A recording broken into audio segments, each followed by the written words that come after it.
Well, hello everybody. Welcome back, and I hope you're doing well wherever you are. Thanks again for tuning in, and I'm so glad to have you here. This past week, there was some good news. At long last, the federal government announced that they were going to allow their last remaining pandemic restrictions to expire on October 1st. Essentially, Arrive Can, or Arrive Can't as it's popularly known, will become optional.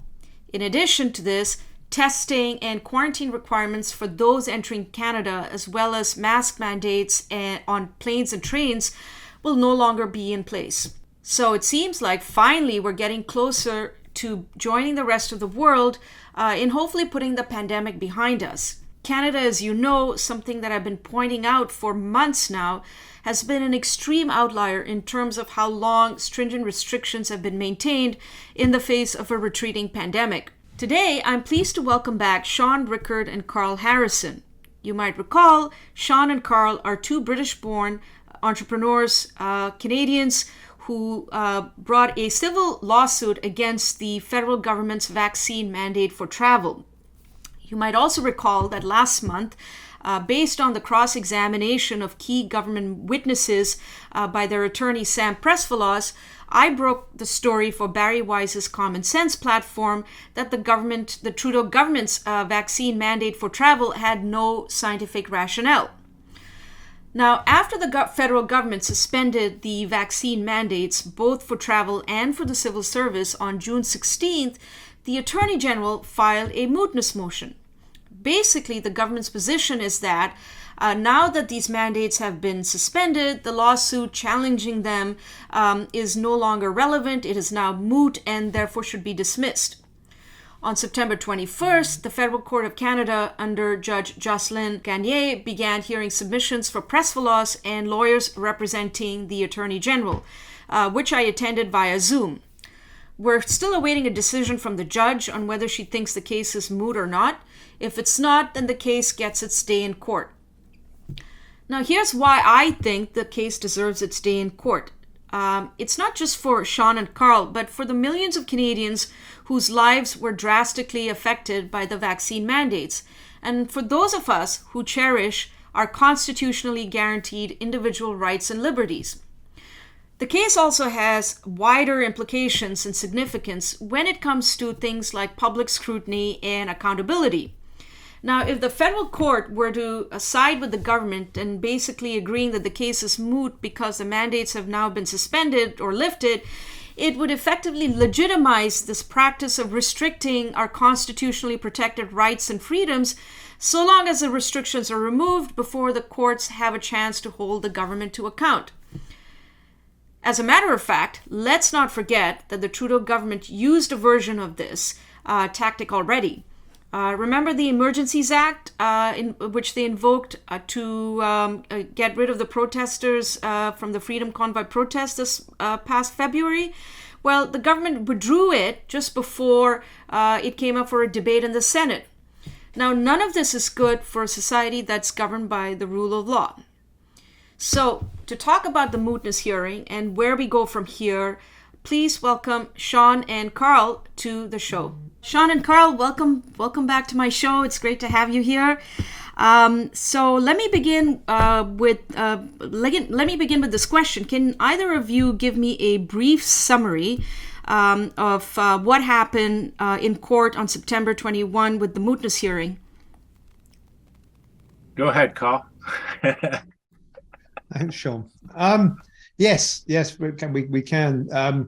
And obviously we have to be cautious because we don't have a decision from the court on this, and so Assistant Chief Justice Gagné is still considering the pleadings that were made to her last Wednesday. But we had a whole day in court in front of Judge Gagné, and all four cases challenging the travel mandates were represented there.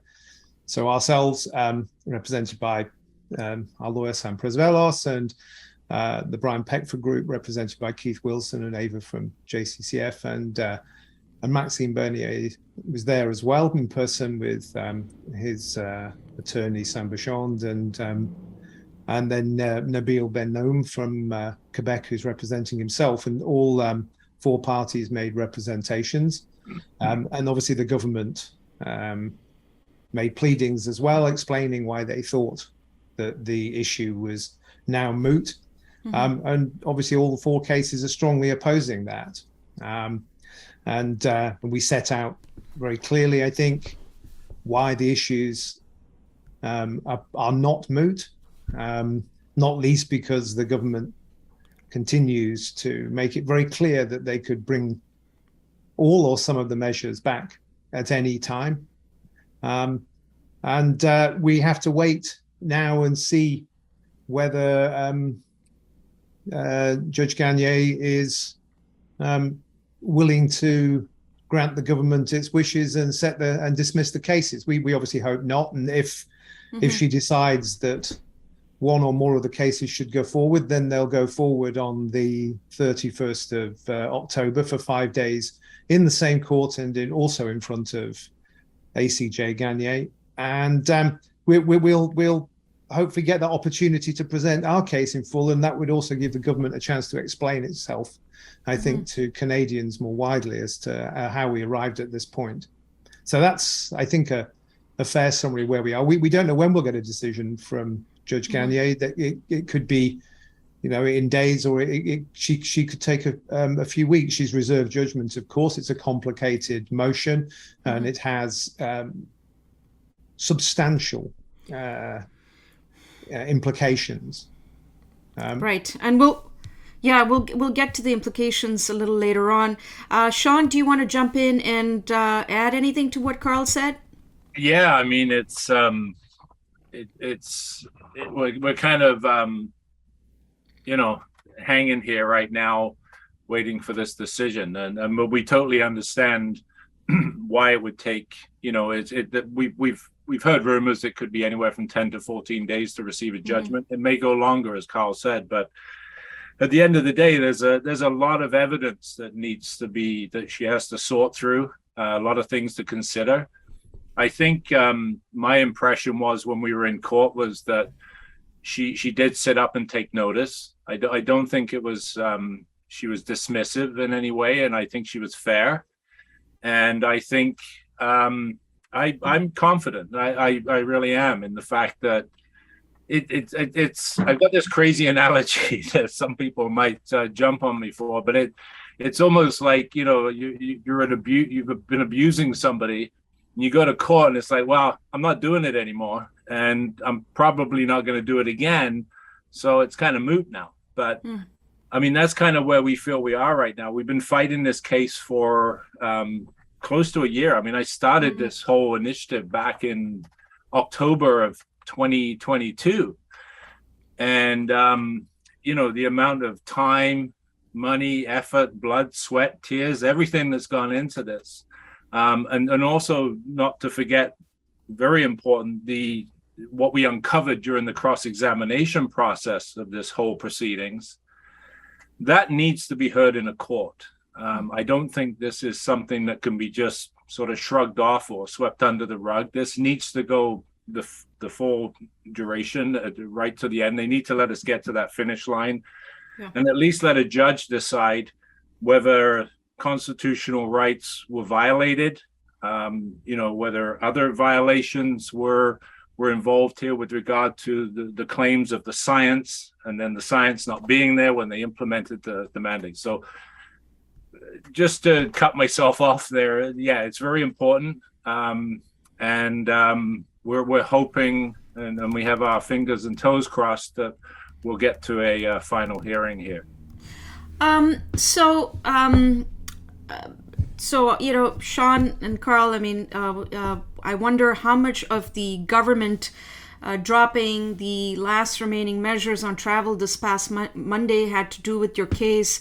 How much of that had to do with the fact that Pierre Poilievre was recently elected as leader of the Conservative Party? Do you have any views on that? 100%. Okay, go for it. No, let Karl go. Sorry, I didn't mean to jump in, but yeah. Yeah, no, I think there's many factors at play here. I would Yeah. I would never be so brazen or bold to assume that Pierre Poilievre never had anything to do with this. To be clear, I voted in the leadership base, and I voted for Pierre Poilievre, and I would vote for him in a general election right now.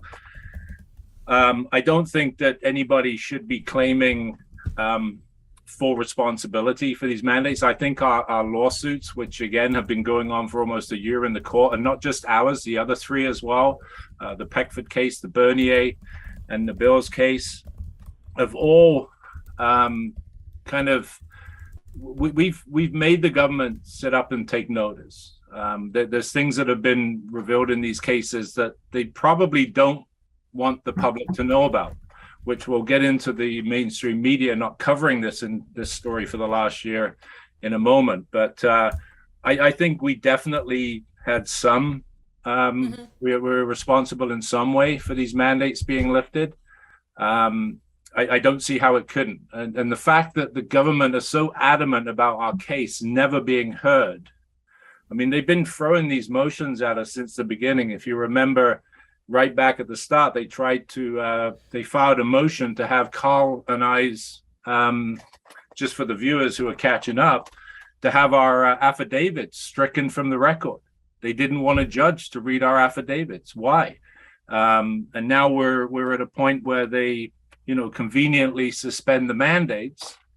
And now, literally a day or two later, they file a motion for mootness, that this case shouldn't be heard. And this case should be heard. And I'll hand it over to Karl on that note. I think all of Shaun's points there are fair, and it's definitely a combination of factors. Obviously, Pierre Poilievre's certainly warming up in the House now, and you can see that he's having an impact, and he's looking more and more confident and making it more and more difficult for the Prime Minister and for the Deputy Prime Minister to actually deal with him.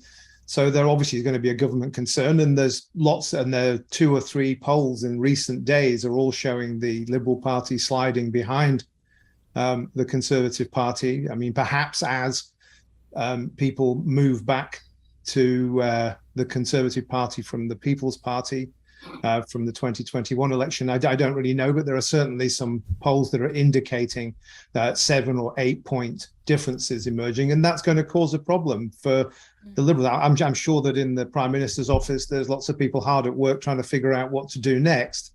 And there was always a problem for the Prime Minister that he would face if he faced Pierre Poilievre in the House. Poilievre seems more agile. Intellectually, he seems more humorous. He just seems to present the points better. And when I was in Ottawa last week for the hearing, I went to question period on the Thursday in the House and listened. And you could see that at the time. You could see that the front bench of the government is concerned about Pierre Poilievre. He's nimble and agile, and they'll find him difficult to deal with. So that's obviously a factor. Our cases, all 4 of them, are certainly a factor.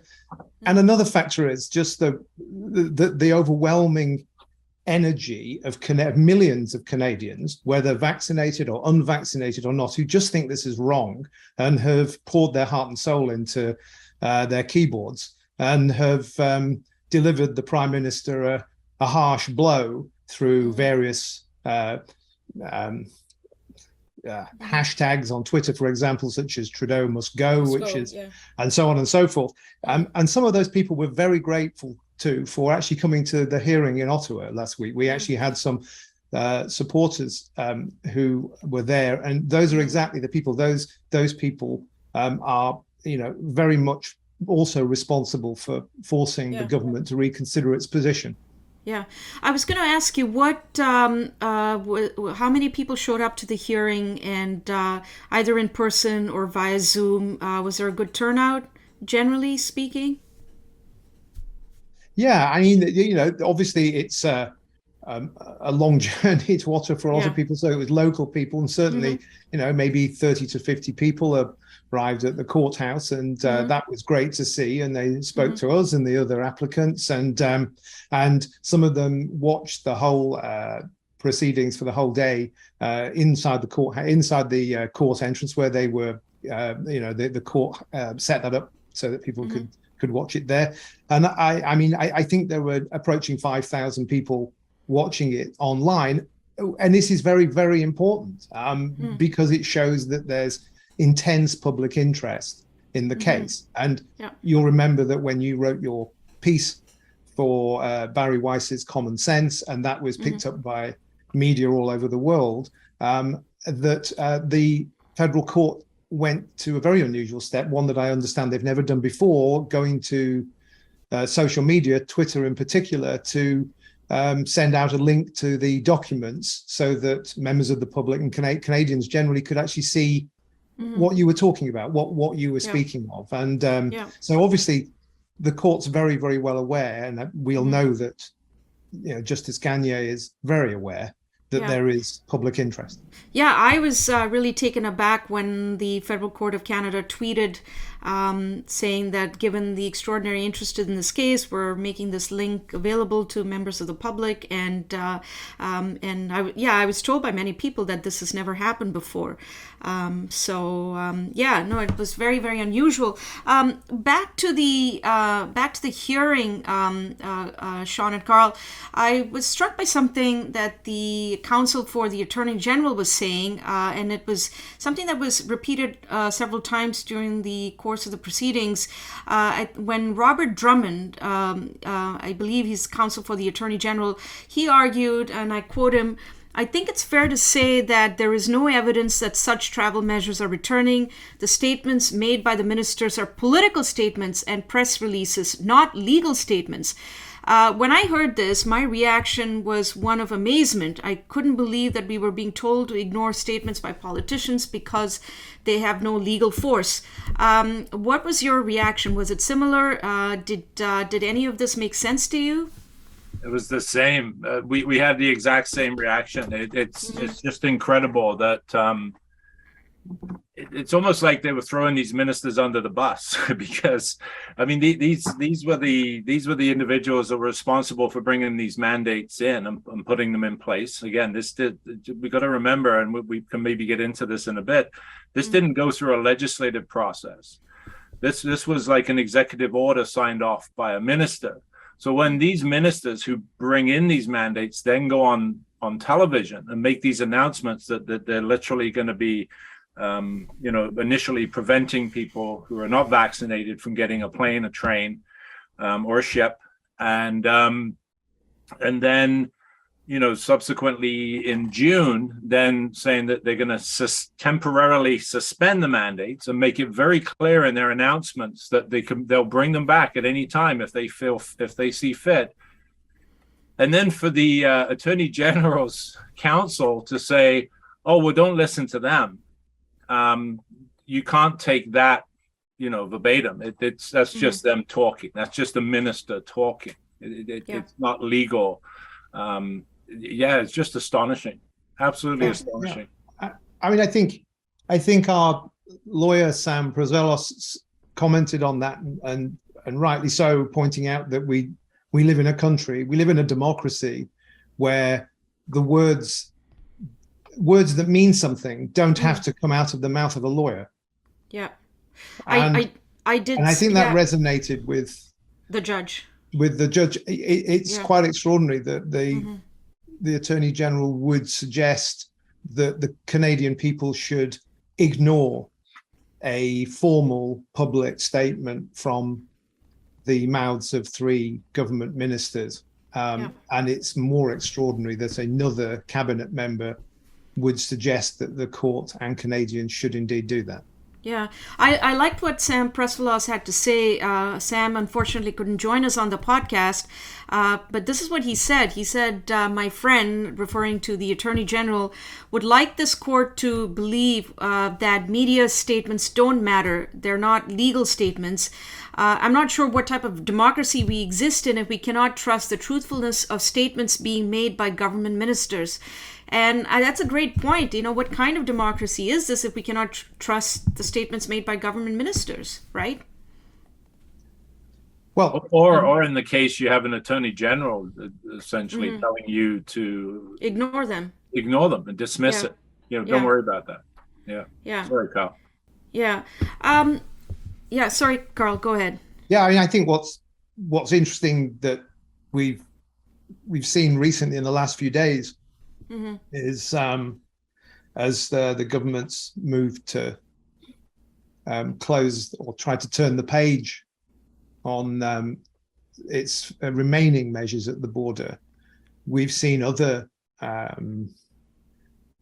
heavyweights weighing in now. So we saw, was it Air Canada yesterday releasing a statement which wasn't covered by the mainstream media almost at all and remains on Newswire and in a couple of other places, but quite a remarkable statement from Air Canada, which says this. It says, Air Canada welcomes the removal of these restrictions, acknowledging that air travel is safe and that the measures were not justified by science, which is an extraordinary That is statement. extraordinary. Yeah, that is extraordinary. And you wonder how long they've been wanting to say that, or how long they've been aware that the measures were not justified by science. And I wonder in the wording whether they're suggesting that the government, by removing the restrictions, is acknowledging the measures were not justified by science, or whether that's the opinion of Air Canada.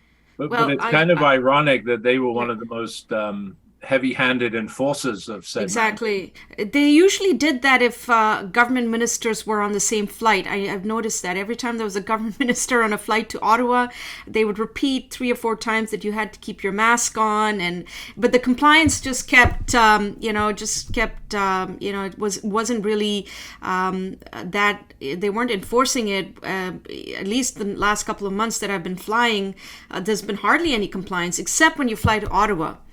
Because there's usually a government minister on board, I think. Yeah. Didn't you, Carl, last week when we left Ottawa?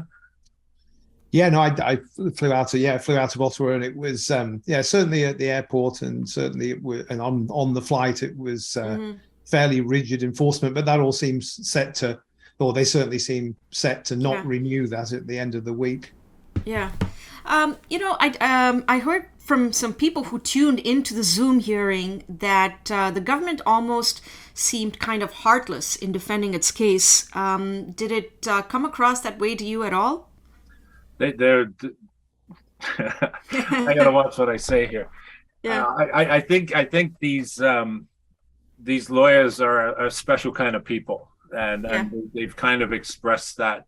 It's nothing new to us since, I mean, at the beginning it was, but I think they're very calculated, and they have a job to do, right? In fairness, their job is to defend one side. Our lawyer is to get our case across. But they can be very cold and calculated, as can the bureaucrats, as you saw in some of the transcripts from the cross-examinations. Yeah. I'll leave it at that before I get myself in trouble. I think Shaun summarized it well there. They got a job to do. Yeah. I think these measures and the impact and the court cases are very important for all Canadians, not those Canadians who have chosen to not have the injections, but everybody. The consequences of allowing a government to be able to dictate people's health at a micro-managed level like this are extraordinarily broad and dangerous, and need to be addressed and challenged by the courts. So sadly, whilst it does affect millions of Canadians, governments, authoritarian governments with unusual motives and sometimes malign intentions, have always managed to find people that they can employ to enable them to do it. It's not like everybody turns around and says, we're not going to help you with that. There's always going to be somebody there who's going to do that. So, I mean, people have a job to do. We understand that. I'd hope in doing that job that the people doing it consider how these measures might impact them in a wider way going forward, unless we consider them as a country now. There was another point too that that some people missed. We talked about it on the day, Carl, but the fact that they never, if you notice, whenever they're talking about these mandates, and you got to remember, we're in a hearing that's trying to declare our cases moot, but they never close the door on anything. They always leave the door open just in case, right? It's because even I forget his name, the first gentleman up for the Attorney General's Council, but even he said that you know, it's unlikely that they're going to have to do this again. But if they do, it'll be under different circumstances. Mm-hmm. So, you know, we'll worry about that when it happens. But right now it's moot. But they're always hinting that they can bring it back at any time, or they may have to bring it back, or however the wording is. And even Trudeau's been doing that the last few days. And people are starting to pick up on that too. It's never completely, it's like it's done, it's finished, go on with your lives. You know, it's never completely over. There's always that right at the end of the conversation, that big but or maybe, right? Exactly. Yeah, and that leads me to my next question, which is related to what you just said, Shaun, which is what is at stake here in the case? In other words, why do you both, Shaun and Karl, think the case is not moot? Why shouldn't the judge just say, yeah, case dismissed? And why do you think this case deserves its stay in court, basically? There are things that have been that like people's lives were affected by this, and until I got into this case, I mean, my life was affected in one way, Karl's was affected in another. Everybody was affected in a different way by this, but the fact that people were unable to visit dying relatives, that we've got people on our group, husband and wives, who haven't seen each other in 3 years or 2.5 years, because if they came back, they wouldn't be able to leave again, and because their husbands, I should just clarify, you know, husbands that work out of the country, or there's also relationships between, you know, maybe a fiance that lives in the US and somebody lives here, or anywhere in the world, and people's lives were turned upside down. And I mean, there's one thing restricting people's mobility rights, which in itself I think is a crime, in my opinion. And I guess where I'm going with this in a nutshell is that we need to ensure that this is heard by a judge, and that the rationale for doing this is exposed to the public, because we know it wasn't based on science. We have evidence to prove that.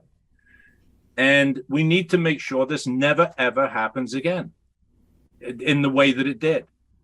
I'm not saying there's ever going to be a situation where, you know, stringent measures have to be put in place, but under the situation that we were in, and the way that they did it, this can never happen again. And that's why we need it to be heard in court, because we're hoping a judge will agree with us on that.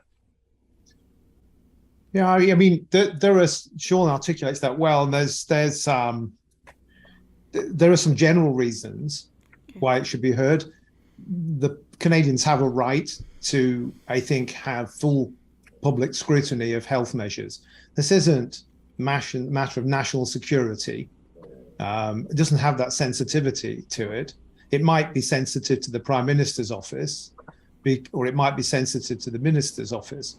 But I think there needs to be a full and transparent understanding of what happened to take us to this point. Because what we know, as Shaun said from the evidence, that, you know, it wasn't based on a scientific rationale. Neither the Public Health Agency of Canada nor Health Canada recommended these the measures to government.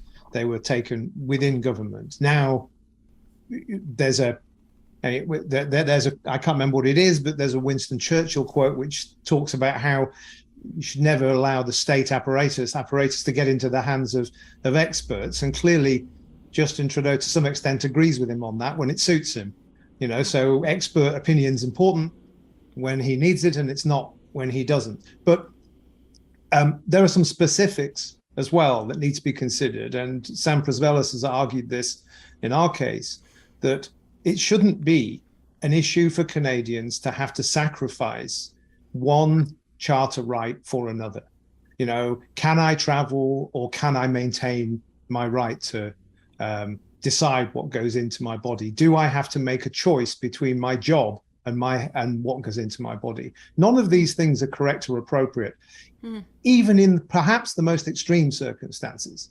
In the case of COVID, it was never that extreme, and it didn't need to be done in such a way. And I think it's possible that by now, even the Prime Minister is learning some lessons, but from this. And if we think back to his language in the summer of 2021 and how incendiary and inflammatory and divisive and discriminatory it was, then if at the time he had introduced these measures by suggesting that he was doing so reluctantly, he was producing the scientific basis on which he was doing it. He was telling Canadians that he would remove them as soon as possible. He was apologizing for the fact that it would inconvenience millions of Canadians and that he respected their personal choices. He would have found himself in a different place by now, probably, but that's not what our Prime Minister did. He decided to use it as a wedge issue in a political campaign for his personal gain in an election. Yep. And that's why he has millions of Canadians coming out now and speaking against him. And that's going to be his legacy. That the words he said will ultimately be this Prime Minister's legacy, not the one he wants, but that's what it's going to be. Right. Shaun, did you want to jump in and say something? No, I just said he literally weaponized it. And not only weaponized it, it was just done in such a vicious, heinous way. It was just ugly. I mean, we've all seen those videos going around now. Yeah. One thing I did want to touch on was that every time we talk about this, so we put out even the Jordan Peterson video interview that we did with you, Rupa, people are always like, that's all fake. Well, I'm going to call anybody out now who wants to call this fake. And they actually called our court documents, the transcripts, they called them fake. Because the problem with I don't know whether it's the left or just those people over there, that they don't want to research and do anything. It's literally whatever the mainstream media tells them, whatever the government tells them. We're branded as disinformation or extremists. But I'm going to call people out right now. If they want to find me on social media, then go to any of my social media sites. My name's right there. Literally look it up on Facebook, Instagram, or Getter, because I'm banned from Twitter. And go there, and I have links where you can download a searchable PDF, 1,400 pages of documents, which you went through yourself, Rupa. Yeah. And they can download it and go through and look at exhibits D, F. They're listed right there in the link anyway, but they can download the 4 transcripts and read them for themselves. Yeah. Because I'm getting a bit tired of people literally just coming in and busting in on our social media and saying, you guys are disinformation, you're lying, your documents are fake. These are court documents of government witnesses under oath testifying in federal court. So if they want to go take a look at it, find me on social media, go download the link. I've put it on all platforms and read for yourself. That's extraordinary, Shaun, because that was the initial reaction to my story when I first broke it on August 2nd, that for the first couple of days, people were saying that I was making this up and this there was no such case. And even a CBC reporter whose beat is the federal court or the judicial system in general was asking me where he could find these documents, and I had to kind of hold his hand and tell him, this is what you need to do, and this is not even my area of expertise. I had a few of those. I had a few of them contact me, and it just blew my mind that these people were seasoned journalists, like big publications and TV news. Yeah, and they're asking, how do I get the documents? It's like, what, you've never requested documents from a federal court? I guess that goes to tell us why we get so much BS from them on the news, because they clearly don't know how to do their homework, right? Yeah, well, I think, there's a certain amount of naivete here that if the mainstream media doesn't cover it, then it doesn't exist, right? Worse than that, it's not even, it's almost that people have been conditioned to think that way now. I mean, look at our case. And I gotta give you a big shout out here, Rupa. If it wasn't for people like you, who picked up this story in the beginning, and then we worked because of you. It's just, it amazes me that the Telegraph, one of the UK's biggest newspapers, publish this story after reading your piece, right? And they wanted you to write a piece for them. It went out on GB News in the UK. It went out on Sky News, I think, in Australia. It went all over the globe, except Canada. There's not one mainstream network in Canada that has mentioned this case. And to the point where we've sent them information and they've kind of buried it somewhere because we know they have it. We've sent it to them and they just don't want to report on it. So, and it's very disturbing as to why that would be, because, and I think Jordan Peterson in our interview said it best. It's like one of the biggest stories in 10 years, and nobody wants to report on it. Why? Yeah. No, big shout out to you anyway. Thank you. Thank you. Yeah, thank you, Shaun. Yeah, and Canada needs more journalists like you. I appreciate that. But honestly, I keep saying this to everybody who says this to me, that I wasn't doing anything extraordinary here. I thought that this was interesting and important, and I was just doing my job, I guess. And I appreciate the support, and that really means a lot to me. But yeah, I think this case has, as I argued in the pages of the National Post today, I believe it's in print today, that when this case has wider significance when it comes to things like accountability, that if the court agrees with the government that the case is moot and therefore should be dismissed because the mandates have been suspended, I think it would effectively legitimize this habit or this practice of restricting our rights, and if the restrictions are removed before the courts have a chance to hear them and to hold the government to account, and as a matter of fact, I mean, there is precedence for this, right? You might recall that the Trudeau government used a version of this tactic while by invoking the Emergencies Act. And then withdrew it just before it came up for debate in the Senate. So, and I think if we live in a law-governed society, the last time I checked, and I feel that none of this stuff is good if you live in a law-governed society. I think I don't know if some people will think this is a stretch, but if this case. Yeah. Just based on the evidence we have, and obviously, until it's all heard and seen, we've lived this for almost a year now. Yeah. If this case isn't heard, based on the evidence alone, I think our democracy in Canada is in big, big trouble. I really do. I strongly believe that. Sorry, Karl. No, it's a good point. We were able. In the hearing to draw the court's attention to a recent series of decisions in British Columbia, actually, that were made by the Chief Justice of the Supreme Court in British Columbia. And those were ultimately dismissals of challenges to mandatory obligations, the same kind of things that we're talking about in our case, but at a provincial level. The vaccine passports, I think, is the term that was used. So the cases were dismissed by the Chief Justice, but the government in that case applied the same pressure and filed a motion for him not to hear them at all, on the grounds that they were moot. And he chose to exercise his discretion to go ahead and hear the cases. We were able to bring that to the attention of Justice Gagne last week, and I think that goes some way to helping the court see that's an appropriate route to go. Whatever the outcome of the decision is, it's right to hear the case. The mootness in Canada is decided largely around a case called the Borowski case, and there's a test synonymously called the Borowski test. And two parts. Is the issue actually moot in legal terms, is the first part. And even if it is moot, the court has very, very wide discretion to go ahead and hear the case. In fact, it's quite possible for a judge also to decide to hear the case before deciding whether or not it's moot, which in fact is what Chief Justice Hingston did in British Columbia. So Justice Gagne has a lot of flexibility in how she approaches this, and hopefully she can see that this is exactly the sort of issue that the second part of the Borowski test is made for.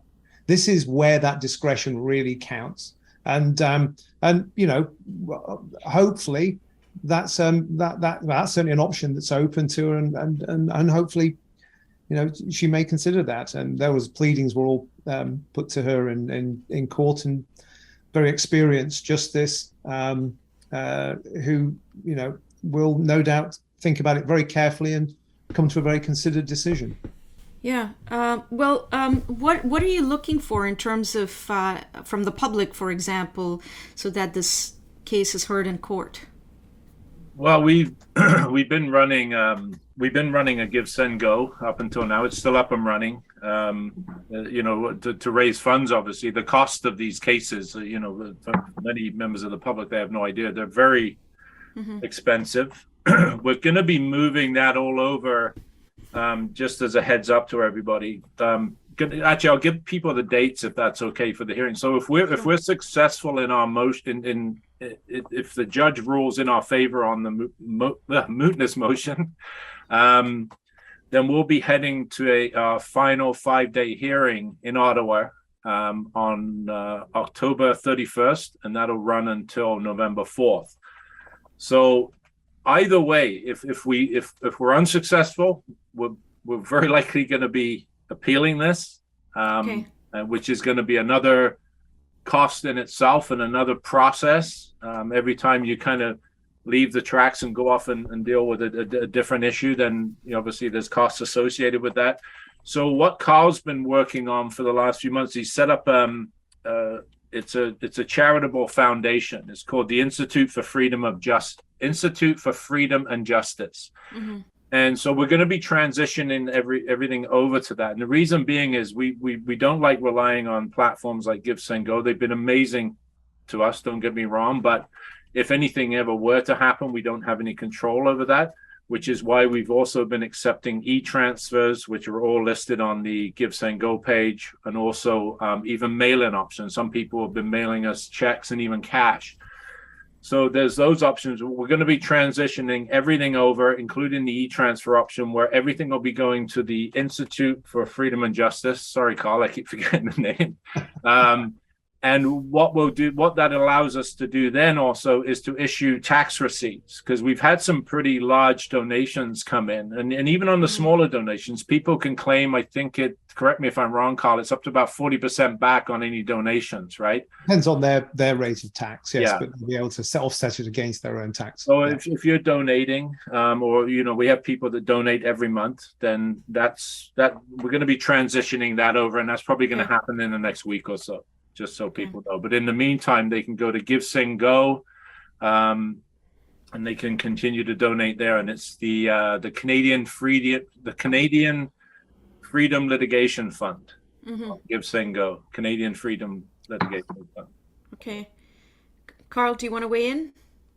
No, Shaun's covered that very well. Yeah, and we'll complete that process in the coming days, and then Shaun will be able to let everybody know. I'll be updating everything on my social media as well, and I'll also be updating it on the Give, Send, Go page as well. And the Institute for Freedom and Justice will carry on supporting the case, and it'll do its work. So the charitable foundation is going to focus on education and around the Constitution and around political understanding, and also it will support key areas of litigation and legal challenges where those challenges can support the charter rights of Canadians. Yeah, and people should know that we're not gonna give up. We're going to continue to fight tooth and nail. As I said, even if we're unsuccessful in the mootness motion, we will be appealing that. If we are successful in the mootness motion and we go to our final trial, and we're unsuccessful in that, then we'll be appealing that. So we're not going anywhere, but we do need help to keep this going. And anything and everything that's been received up until now, we're eternally grateful for that. And the amount of support from Canadians, there's about 6 million people that were affected by this, essentially. So it's just been, the support's been amazing. Well, thank you to everybody. Yeah, no, I'm. There's a lot of support for the two of you, especially, and of course Sam Presvelos, and I can only I predict that support is only going to get bigger with time. Is there, before we wrap up, is there anything you want to tell our viewers and listeners? I think we've covered pretty much everything. Just again, look us up on social media. Go to the Give Send Go. And again, thank you everybody who's been supporting us and donating. It's absolutely phenomenal. And please rest assured, we will continue to fight this tooth and nail. Yep. Well, on that note, Shaun and Karl and Sam Presvelos, who couldn't join us here, thank you so much for bringing the case this far and trying to hold the government to account. A lot of people support you, and I wish you all the very best with the next stages of your case. And of course, I hope to have you both back soon. Yeah, we'll look forward to that. We'll see you in. Hopefully, we'll see you in court on the 31st. I hope to be there. If not in person, definitely via Zoom. Yeah. Well, thank you very much again, Rupa, for everything you've done getting this story out. Really appreciate it. Oh, my pleasure. My pleasure. Yeah, my pleasure. Thanks, guys. See you soon.